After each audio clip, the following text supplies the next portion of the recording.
beautiful soul! Welcome back to my channel. This is my channel. I'm from Japan, Kapan Pisces. O, diba? Kala ko hindi na ano. This reading is for you. Happy New Year. More blessing to come sa inyong mga Pisces this coming 2026. Maraming salamat muna sa mga subscriber, cross-watcher, at sa mga bagong pasok dyan. Welcome na welcome kayo sa bahay ni Ate Aimee. Salamat din sa nakataba ng puso yung mga comments. At sa mga nagpa-personal reading, marami pong salamat. Kung gusto nyo na i-read nyo lang talaga, ang gusto nyo makuha natin, all the details is in description below. General reading tayo, kunin mo lang sa'yo, at itapon ang hindi naman sa'yo. Siyempre, nagpunas pa si ate. Nangyayari or mangyayari pa lang. Use your own intuition, lawakan nyo ang inyong isipan. January 4 to 10, 2026. Ano man ang gender mo, ano man ang edad mo, wala sa barahang kapalaran ng tao, kayo pa rin ang makapagpapabago nito. Gawin yung guide yung mga warning sign na pwedeng lumabas dito, hindi yung negative. It's a warning para magkaroon din kayo ng idea. No? Kung ano yung mga dapat yung maging aware, change of decision, or mga papapasya. Pero kung gusto nyo na positive lang, ang gusto nyo marinig, hindi ito ang channel na para sa inyo. Okay. Meron ko mga bagay na nagkakaroon ka ng mga pagmumuni-muni, no, sa mga sitwasyon mo this time. You're patiently waiting or nahandang yung nagiging kalma ka lang this time. Ang nakikita ko is merong kang hinihintay, no? May mga hinihintay ka na isang desisyon sa buhay or may mga pinag-iisipan ka na isang malaking desisyon o pagpapasya sa buhay mo. Na nandito ka naman sa sitwasyon mo na you're happily and contented when it comes to yourself, and may mga sitwasyon talaga ako na nakikita sa iyo. Maybe you're manifesting o may mga dinidesire ka this time na you want to fulfill. Ako na nakikita sa iyo. Pero nahandoon yung sitwasyon, may mga iniisip ka rin. Kumbaga, nagkakaroon ng mga obstacle, may mga bagay na hindi ka makapagsalita, makapagdesisyon, o hindi ka pag-focus. Parang gano'n, no? Maaaring na din mga choices in life sa buhay mo. No? And yun, nasabi naman dito is may mga bagay daw na kailangan mong harapin. May mga sitwasyon kasi ako nakita sila na nagbubulag-bulagan ka lang, ganyan. Patay mali siya, ayaw mo lang harapin, ayaw mo lang gawin o desisyonan, pwedeng gano'n sa iba sa inyo. Maaaring magkakaroon ka ng mga connection or may mga gagawin ka na may related to a papers and documents. Maaaring mga pipirmahan ka, kung ano man yung gagawin mo, or may mga didesisyonan ka, or isusulat, pwedeng gano'n, no, sa iba sa inyo. Yun. And syempre may mga reward ako na nakikita sa iyo, no? May mga success and reward, and nandito daw yung situation na you will enjoy the reward of success because of the effort na ginagawa mo sa buhay mo. Kaya makaka-receive ka ng mga reward. Maaaring magkakaroon kayo ng mga travel, no? Malayo man yan o malapit, with 3 days, 3 weeks, 3 months, or soon ang iba sa inyo. Pwedeng by the March sa iba sa inyo, or maybe you are more on thinking pa na nagdadalawang isip din yung iba sa inyo. Tingnan natin. May accomplishment, ano? Meron kang 3, 11, 14, 23, and 2. Meron kang Taurus, Virgo, Cancer, and Aries. Okay. Meron kang mga meron kang mga sitwasyon na pinaninindigan sa buhay mo. No, meron kang mga sitwasyon na pinaninindigan sa buhay mo, may mga na maaring ito is related sa sarili mo, no? Pwedeng sa work, pwedeng sa mga bagay-bagay, pwedeng sa pera, pwedeng ganun, kung ano man 'yan na pinaninindigan mo. Meron din ako na nakikita na iniisip mo siya. Maybe you're hiding something, or may mga bagay na pwede din you're hiding your emotion, ganyan. Sa iba sa inyo, anak, pinupo mo talaga si mami. Yun, nahandito rin yung sitwasyon na nagkakaroon ka ng challenge, or may mga nagkakaroon ka ng commitment when it comes to a situation of parang hindi makatotohanan. Siguro may mga bagay lang siguro na hindi mo pa sa ngayon na maiyaharap, o hindi mo pa siya ngayon kayang harapin, pwedeng gano'n, ano? Kung saan aspeto ng buhay mo yan. Yun na nakikita ko. Nagkakaroon ng mga stress or you feeling stress. May mga depletion or nagkakaroon ng mga kaba sa iba sa inyo. O sa iba naman sa inyo is ikaw or someone, maaaring maaaring ikaw ito ha, magtabi makapintasan kasi, no? Yan. Pwedeng may magpipintas sa'yo or meron kang taong pipintasan. Yan, may mga kapintasan situation. May mga pangliling lang, mangliling lang, o nangliling lang. Hoping hindi ikaw ito. No, mag-ingat ka kasi someone is wearing a mask din. Magkakaroon ng mga pagdedebate, conflict, malaki man o maliit yan sa nakita ko dito. And also, nagkakaroon ng mga pang-aabuso. Pwede nga abusuduhin mo yung sarili mo or aabusuduhin ka na ibang tao. Pwedeng sa work or pwedeng sa kabaitan mo. Vice versa, kung saang, paano abusive. Pwedeng you abusing yourself, work ka ng work ng work, kaya may mararamdaman kang pain. Pwedeng gano'n. Pwedeng yung mga pain na yon is sa mga tao na akala mo is nagiging totoo sa'yo or mga tao na malapit sa'yo na hindi nagiging totoo ganyan. O yung pwede rin sa pain when it comes to pakikipag-usap or pwedeng information, communication, pwedeng gano'n, no? Yan. Or handun yung mga physical activity, pwede sa work, physical activity, kung saang pain man iyan na nakikita ko dito. And then also is, may tao na hindi pwedeng pagkatiwalaan. May tao hindi pwedeng pagkatiwalaan. May tao na sneaky or nagiging matalino. Alam mo yun, nagiging matalino siya sa mga bagay-bagay. And then also, losing something valuable sa buhay mo or sa sarili mo. Kung saan man yan. Ate, ano yun? Halimbawa, meron kang pinapahalagaan when it comes sa sarili mo.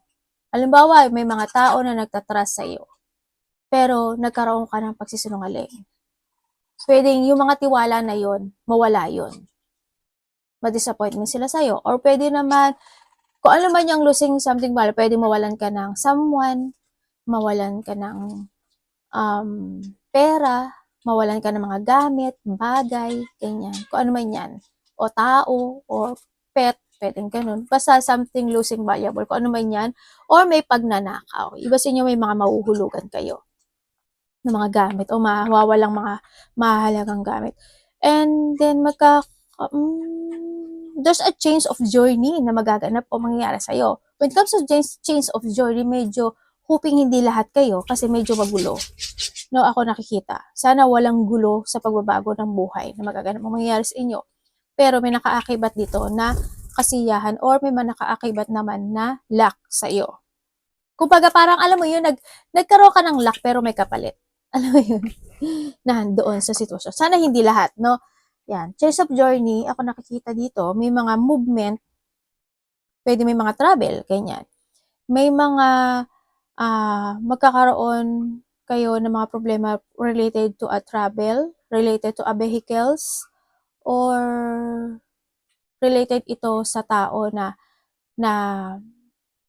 nagkaroon ng may distance, ganyan. Pwede hindi kayo magkakasundo, or pwedeng ikaw didistansya ka sa kanya, or siya didistansya sa'yo, ganyan. Magkakaroon ng mga ganong sitwasyon, pag-distance. Or ikaw, or may something, baka magta-travel ka, kaya distance ka, diba? Or may tao na aalis, kaya magkakaroon distance. May mga distance, or pwede magkakaroon ka ng communication with someone na magkakaroon ka ng hindi pagkakaunawaan, pwede ganun. Sa iba, sa inyo. Pero wag ka maglala, there's a luck pa rin naman, kahit papaano, sa'yo, chance and hope pa rin. May mga small happiness at may mga opportunities pa rin na parating sa'yo. So, nakikita ko sa'yo dito. Iba dito, maaring kayo is manalo when it comes to a gambling. Sana energy nyo ito. Parang alam mo yun, may kapalit talaga. No? Alam mo, kasi gano'n naman talaga ang life, di ba? Pagka sobra yung saya mo, may kapalit na kaakibat na ano. Alam mo yan, mga negative. Ganun talaga. Diba? And you need to try to make it balance itong sitwasyon na to, ha? Sa nakatayo, may mga kasiyahan, papuri, ganyan. Maaring, kung may kapintasa, may mga pupuri naman, diba? Baka ikaw ito sa kanila or siya ito sa iyo. Sila ito sa iyo. Actually, merong ano ka, luck, growth, achievement, yeah, abundance. Iba dito extension. may mga positivity, and also may pagtulong. Hindi ko alam, may tutulungan ka ba, or may hihingi sa'yo ng tulong, or hihingi ka ng tulong. And sa iba naman sa inyo, merong sitwasyon daw na higit pa sa hinihiling mo darating yun. Your energy. Energy ni Pisces. O diba? Bless ka pa rin kahit may mga negative. Ang buhay naman kasi ganyan eh. Negative and positive.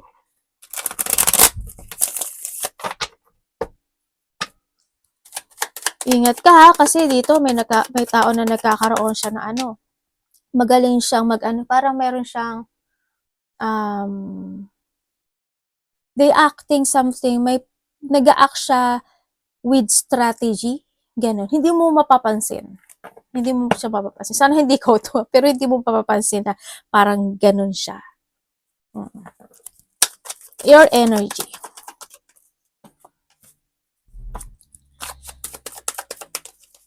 Ganun. Okay, energy mo, may hinihintay yung iba dito, no? Yan. May mga hinihintay kayo, and then also, nandito ka sa sitwasyon mo na maraming papasok na questioning when it comes sa sarili mo. Yan. Magkakaroon. Parang may mga time siguro na you feeling stuck, o kaya nagkakaroon ka ng dissatisfaction. Maari din na sa iba is nalo-loss of thought ka. Ganyan, sa iba sa inyo. Ang nakikita ko rin sa'yo dito, you try to value yung meron ka sa ngayon, o yung ano yung meron ka, o kung ano yung mga tao na nasa paligid mo. Doon ka sa point na yun. Yun yung energy na nakita ko. You're waiting for something. I don't know why, pero maybe you're waiting for the answer, to revelation, to reveal, the truth na magre-reveal, parang ganun. Or doon sa mga paghihintay ng opportunity. Ganyan. Yan.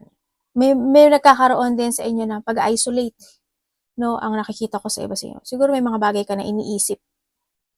Ganyan. At pinapasa Diyos mo na lang itong mga bagay na ito. Pero handun ka sa point na nagiging matatag at nagiging malakas at nahadun yung focusing sa mga bagay-bagay mo. Kumaga, you're controlling your emotions din, ano? Pagdating dito sa iba sa inyo. And hindi yung pagkocontrol ng emotion. And then also, handun din yung may mga bagay kayong pagpufokusan, nagiging matatag at nagiging malakas ang energy mo. Ewan ko ba't puro paghihintay ang nakikita ko sa iyo. Kung may hinihintay ka. Anong parating? Anong parating kay Pisces?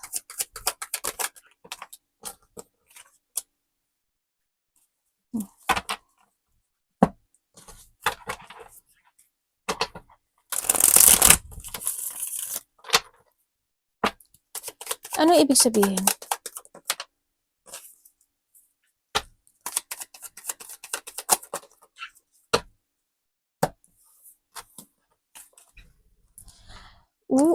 Lala. Okay, parating sa'yo. Parating sa'yo, makakaramdam ka raw, nandito ka daw sa sitwasyon mo na mapofocus ka sa painful ng sitwasyon. Pwedeng may mga bagay na ikakalito mo, may mga bagay na ikalulungkot mo, may mga bagay na kaka-frustrate mo, o may mga bagay na ikalilito, or you are feeling stuck and trapped, o matatrap ka sa sitwasyon. Yun ang nakikita ko sa yung parating sa iyo. And then also, sa nakikita ko dito, there's a sadness. Sana hindi niya to energy, no? Sana hindi talaga. There's a sadness situation ako na nakikita sa iyo, or handle lang talaga yung mga lungkot. Yan, sadness, feeling depressed, medyo iba siguro may tao na ikaw, or may mga moody type, or nagkakaroon ng nagiging moody, or kumbaga minsan okay, minsan hindi, nagiging dramatic, pwedeng mga gano'n, nagiging emotional sa iba. Yun ang nakita ko sa iyo na parating. Or handun, hindi ko alam, kasi alam mo yung ano mo dito, parang paiba-iba. Paiba-iba yung timpla mo, ganyan, sa nakita ko dito. And then also, ang sabi dito, ang parating sa'yo is may mga tao daw. Sana hindi ikaw ito ha sa kanila. Pero dito, sa sitwasyon, kasi may tao na magja-judge sa'yo. May tao na mag-iisip ng kabiguan. May taong, sana hindi ikaw to ha, may tao na ako nakikita na may pandaraya at panglilinglang. May tao na gagawan ka niya ng kwento, or chismis ito. Ganyan. May tao na magiging harsh. Harsh yung salita niya sa'yo. Ganyan. May tao din na nagsisinungaling dito. Sana hindi talaga ikaw. Kasi dito pa lang, hindi naging maganda. Yan, pagchichismisan ka. Or chismis. May mga chismis na na masama or hindi totoo, ganyan. May mga tao or may tao na magiging cold. Ganon. Hindi ko alam why, pero may pagmamanipulate eh. Either may tao na minamanipulate ka or may tao na imamanipulate mo or may sitwasyon na namamanipulate ka. Yun ang nakikita ko sa'yo dito. May taong bitter, may masungit. Basta may taong hindi mabait dito. Hindi ko alam why. Yun ang parating sa'yo. Parating sa'yo, andun ka sa sitwasyon na meron kang siguro na pinaghahandaan or may plano ka or meron kang action and layunin na maaring pinaghandaan mo noon na maaring hindi maging maganda yung resulta. Hoping hindi lahat. Pero may tao naman daw na magbigay sa'yo ng advice. Yun ang nakikita ko dito. Sana hindi ikaw to. Iwasan mo na lang. Kung may mga chismis na darating sa'yo, thank you, sabihin mo. Thank you, at least sikat ako, diba? Sabihin mo gano'n. At least pinag-uusapan nyo, kuburuin nyo kuburuin nyo kahit sa kabisi-bisihan ko, kayo pala yung walang ginagawa sa buhay kasi pinapakailaman nyo yung buhay ng ibang tao. Ganun lang, yung think positive. Kasi pag more ka na apektuhan sa kanila, ay nako, matutuwa sila at mas lalo silang magiging aggressive pagdating sa mga ganun. Habaan mo yung pasensya mo sa mga taong ganito Yun. Kung ano man yan. No? Dapat iwasan. May mga taong walang simpatya sa'yo dito or may taong walang simpatya sa'yo dito. Pwedeng ikaw sa kanila or sila sa'yo. Dapat iwasan ni Pisces. Sana wag naman. Dapat iwasan. Ano ibig sabihin, universe? 10. Okay. Iwasan mo daw yung magpadala ka lang sa agos ng buhay. Ganyan. Iwasan mo daw yun. Kung alam mo na mali iyon, huwag ka nang sumakay o huwag ka nang sumausaw o huwag ka nang makiayon. Ganyan. Nando sa point na yon. Iwasan mo na hindi ka magkaroon ng paghihigpit sa sarili mo. Or you're putting boundaries or putting limitation when it comes to yourself. Ganon. Pwedeng sa pera, pwedeng sa mga bagay-bagay, o sa sitwasyon, o sa kung kanino man. Iwasan mo na maging maigsi yung pasensya mo. Ganyan. Iwasan mo na yung mga salita. No? Or mag-ingat ka na lang. Mag-ingat ka sa mga salita, o kaya kung may mga tao na nakakapagsalita sa'yo na hindi maganda, iwas ka na lang. Ganyan. Kulang na nakita natin dito. And then also, iwasan mo yung mga conflict. Kahit hindi ka nakipag-away, ganun talaga ang buhay. No, may mga tao talaga na aawahin at hindi ka nila magugustuhan. Ganun talaga, life is life. Yun yung magiging sandalan mo at lakas mo, yung mga tao na yon. Iwasan mo rin, syempre, yung magkaroon ka ng mga blockage into your life. Ganyan. Kasi magsasucess ka dito. Magsasucess ka. As in. Pero mag-ingay ka sa kaperahan mo Mag-ingat ka talaga.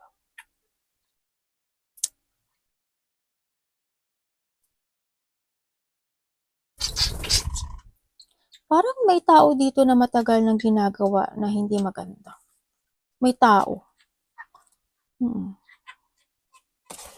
Uy, congrats! Kasi you will become a center of attention. Yan. Maaring ito is mangyayari by the half of year, pwedeng by the 6 days, 6 weeks, 6 months, or by the June. Ang nakikita ko sa'yo dito. May mga unexpected situation din ako na nakikita sa iyo.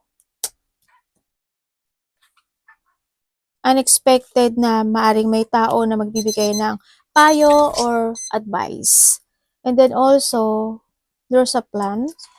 Within 3 days, 3 weeks, 3 months, may mangyayaring pagbabago sa buhay mo dito na magiging maganda. Also, this an abundance, development, and fullness to actually. Is successful. Kaso, may devil ka. Ibig sabihin, sa successful na makakamit mo sa buhay mo, may mga tao or may tao na hindi magiging maganda ang attitude or hindi sila magiging mabait sa'yo. Ganyan. Love, kapatid, anak, magulang, karelasyon, kaibigan, Pisces, pamilya. Kamusta ang love ni Pisces? Love ni Pisces. Pero alam mo, may prosperity ka, ay, di ba, may 10 on 10, may accomplishment ka, ha? Ibig sabihin, may mga bagong simula, at saka, ay, nakuha ko ba to?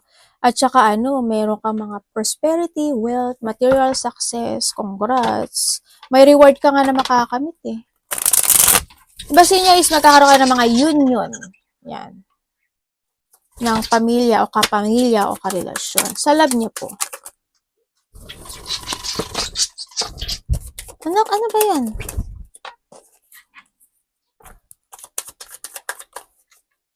When it comes sa love, nandito kasi social, iba sa inyo related siya sa family.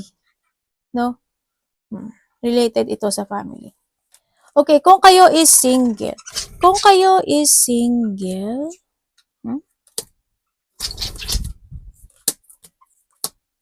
May tao naman dito na nagkakaroon siya ng interest sa'yo. Pwedeng kaibigan mo na to, or kakilala, or kasama mo sa trabaho. Yeah, may tao nagkakaroon ng interest, or ikaw ang nagkaka-interest. Yun. Interesado siya sa'yo.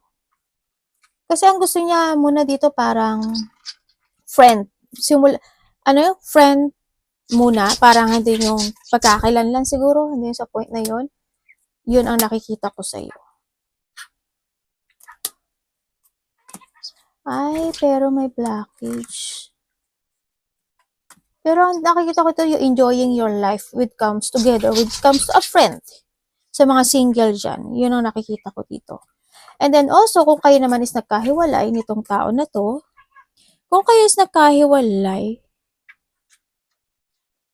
kasi wala na yung love, alam mo yun, pagdating dito sa sitwasyon, nawala yung love. Pwede rin na hindi ka gusto ng pamilya niya, or pwede rin na may taong may hindi gusto sa relasyon na ito. Pwedeng ganon. Sa iba sa inyo, ha? Yan. Or may mga tao. Kumbaga na dito yung sitwasyon na naging magulo yung situation na to. Sa nakikita ko dito, ha, naging magulo siya. And then also, may mga pag-aaway o hindi pagkakasundo. Isa dito is talaga may pag-iwan sa ere na naganap o nangyari. Maaring itong tao na to is nagkaroon siya ng interest with someone. Kaya rin kayo nagkahiwalay. O may third party sa iba talaga. Dito. Kasi yung isa dito, they playing. Parang naglalaro pa siya. No? Kumbaga hindi pag siya ganun kaseryoso pagdating when it comes to a relationship. Kasi para sa kanya, I want to enjoy my life. They feeling young. Ganun, nandun sa point na yon. Yan ang nakikita ko dito. Ganun. Pero huwag ka mag-alala, may ibibigay sa'yo si Lord. Okay, kung kayo naman is in relationship.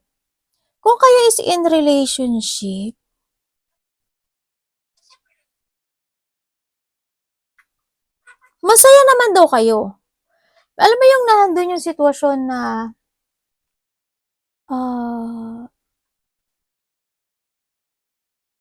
relationship with it, hindi ko makita na love eh. Siguro love when it comes to be my friend, a family, parang ganun ang nakikita ko dito ha. Sana hindi to sa'yo. Sana hindi to sa'yo. Ganun ang nakikita ko. Ganun sa ngayon. Kung siguro bago kayo, 'di ba? O kaya naman may tao talaga na hindi gusto yung relasyon nyo. Maring ganun sa iba. Sa iba dito ganun. ang nakikita ko dito. Kasi why? Medyo magulo kasi yung sitwasyon eh. Hindi ko alam why. Medyo magulo. Kasi may tao dito na hindi pwedeng pagkatiwalaan o hindi pwedeng asahan. Ganyan. Kumbaga, isa rin yun na may blockage. Siguro merong mga bagay pa na kailangan pang mag-healed. Pwedeng ganun. O may mga bagay pa na kailangan ayusin. Pwedeng sa part mo o sa part niya. Nandun sa point na yun. Yun ang nakikita ko dito. Sana hindi mo energy ito, pero sa nakikita ko dito, yun. Isa sa inyo is hindi ganon yung pagmamahal.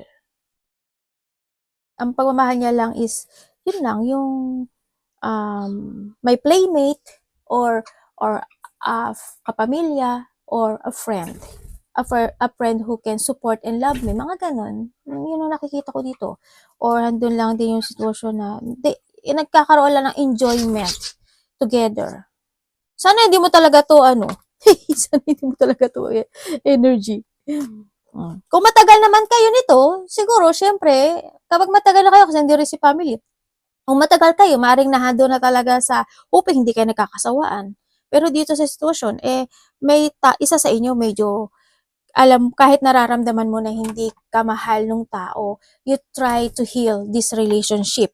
Alam mo yung tinatago mo lang yung sakit na nararamdaman mo, pero naguguluhan ka, nasasaktan ka. Parang minsan you feel abandonment or you're feeling alone or you're feeling sad in this relationship. Nandun sa point na yon. Kung matagal na kayo ha. Pero yung sa mga bago, hindi ko pa nakikita no? Dito. Ate, may third party ba? Sa iba, yes.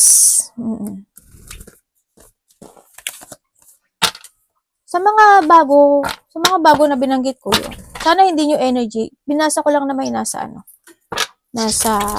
card.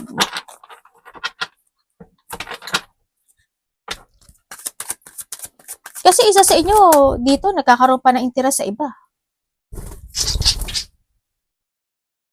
Yun ang nakikita ko. Ang hirap ma-in love. Kaya minsan pa nagbabasa, oh my God, ang love talaga ganito, Diyos mayo. Alam mo yung masakit na masarap. Alam mo yun. Your money. Uy. Uy, ang ganda oh. Okay, when it comes to your money, nandito ka sa sitwasyon mo na siguro na minsan talaga may mga bagay na hindi ka makapagpigil. No? Yan. Pinag-iisipan mo naman. Kumbaga, siguro nandun ka sa point talaga na pagkagastos ka ng pera, pinag-iisipan mo talaga siya. Pero yun nga lang, minsan, siguro, nalilito ka. Ganyan. So, nakita ko dito. Pagdating sa pera mo, ate, magiging okay ba? Dito sa sitwasyon mo, is nakikita ko naman na handun naman yung pagkocontrol when it comes to your money. No, the more na you are controlling when it comes to money and the more na you are more patient, mas magiging successful ka. Kasi, mas ngayon, ginagamit mo na yung utak mo than to your emotions dito sa sitwasyon.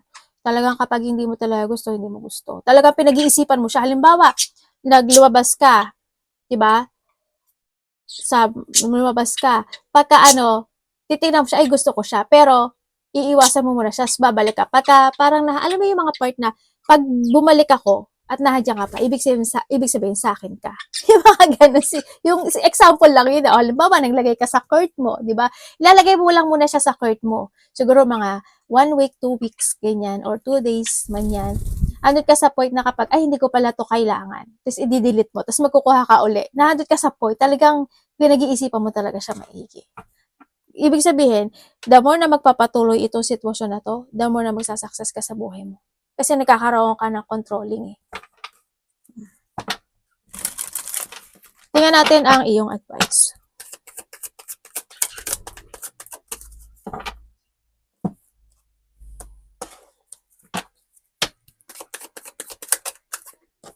Your advice. Oh, you have the 9-9, no? 10-10-9-9.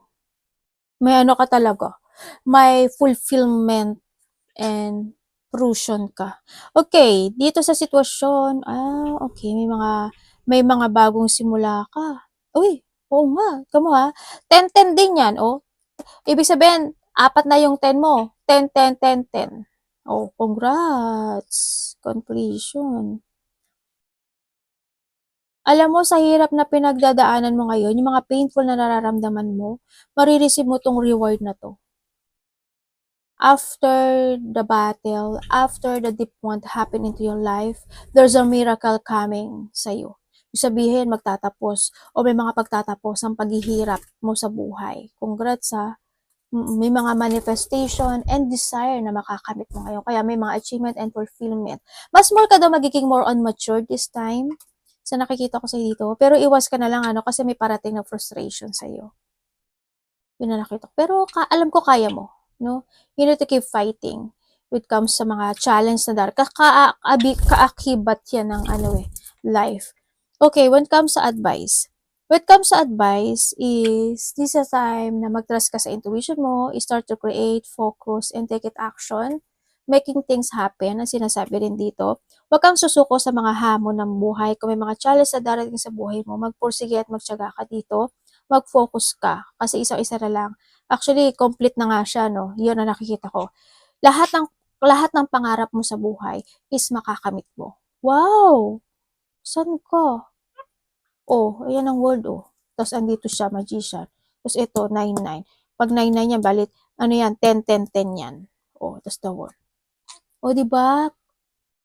Arigato, universe. Congratulations na. Oh, yun ang sinasabi. Basta, wag kang susuko sa buhay. Kasama kasi yun yung mga painful situation. Wag kang susuko dahil lahat ng pangarap mo makakamit. Mag-focus ka lang. Wag kang magpapadistract. Mag-focus ka lang sa mga pangarap mo sa buhay. Doon ka lang magtumutok, ha? Doon ka lang tumutok. Huwag kang mag-i-stay sa frustration, sa pain, or sa mga depression, or anumang lungkot na mga ganap ang mangyari sa'yo. Tuloy-tuloy lang ang buhay, ha? Arigato namaste, God bless.